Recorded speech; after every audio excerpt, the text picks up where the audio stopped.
Good morning, Pastor Ron Jetter, Immanuel Lutheran Church, Tuesday, the 28th of July, 2020. You may hear ambient noise in the background. This week I have a 4.5-year-old with me. You may have seen him with us on Sunday during our worship Zoom. The sound of children in the church. It's kind of a nice sound, isn't it?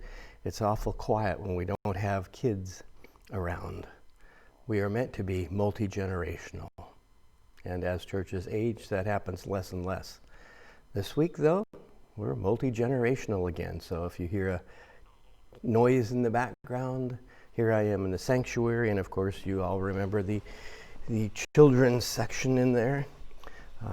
Will we need it in the future? Will we need it for something else? I don't know. But somewhere back there will be a voice every so often. Yeah, good to be back in here.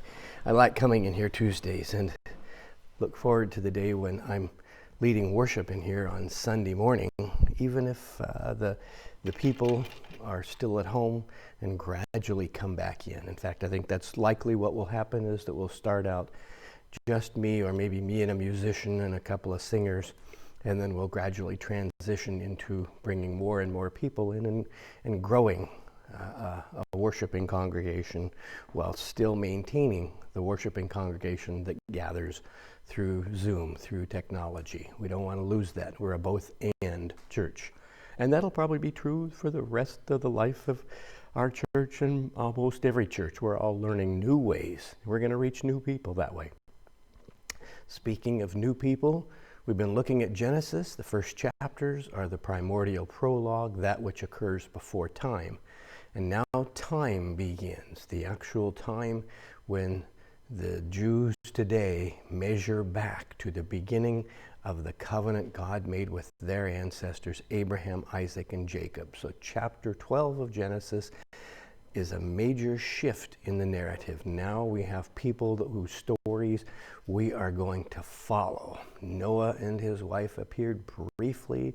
Their sons and their wives appeared briefly. The animals appeared briefly. The Tower of Babel was a short story.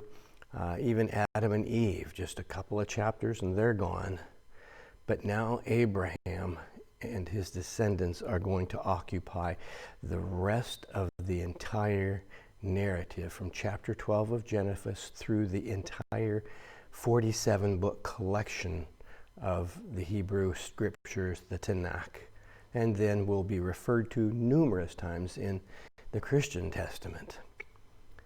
The call of Abram, not Abraham yet, but Abram. Chapter 12, verse 1. Now the Lord said to Abram, "Go from your country and your kindred and your father's house to the land that I will show you, and I will make of you a great nation, and I will bless you and make your name great, so that you will be a blessing. I will bless those who bless you, the one who curses you I will curse, and in all you do, and in you all the families of the earth shall be blessed." So the purpose of this covenant that God is making is so that there will be a people who are a blessing to all the nations of the earth, the people who exist to shine for God. We can look back and wonder to what extent has that happened. We have this retrospective. We get to look back these 3,800 years and go, have the descendants of Abraham seen themselves as a blessing for all nations? Well, in many ways, yes. In some ways, no. The same is true of Christians. We are called to serve neighbors. Have we always served others? Have we sometimes been self-serving? Yes and yes. But Abram is told, leave the country you come from. And later we'll find out he came from the land of Ur. And Ur is somewhere in that Fertile Crescent, Iran, Iraq, Persia, somewhere in there. And the nation is going to be created in the land God shows them, the land of Canaan. And we already looked clear back to the story of Noah. God gave them the land of Canaan because Canaan was cursed. Why was Canaan cursed? Because of Noah and the vineyard and drinking too much wine and so on and so forth. So this land God is giving to Abram and his descendants. And giving is a word we use loosely because they have to conquer that land, they have to kill or enslave the people who have occupied it for now many, many generations. Verse 4, so Abram went as the Lord had told him, and Lot went with him. We don't know who Lot is, so they've already introduced another character. Let's read on. Abram was 75 years old when he departed from Haran in the land of Ur.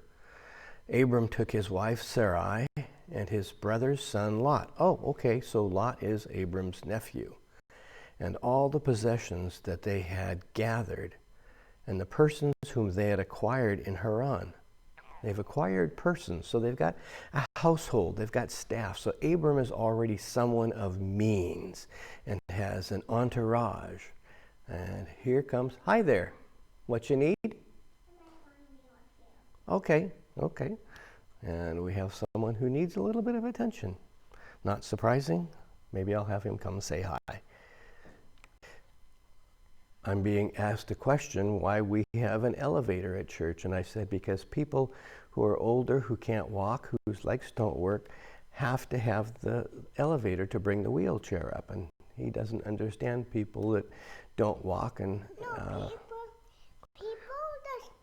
people just run the rails. They just use their hands and then roll around the wheels to make the their hands and their wheels, but the wheels can't go upstairs, can they? So, yeah. So we have to have that. Abram was 75 years old. I wonder, it seems like he'd be old enough for a wheelchair.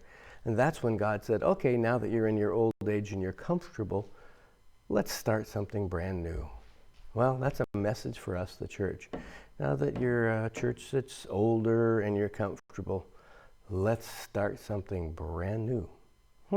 What new thing is God going to do to us? What promises is God making to us? How will we become a blessing and a house that is full with lots of generations and lots of voices ringing and singing out? Food for thought. Tomorrow afternoon, 4 p.m., live Bible study. See you then.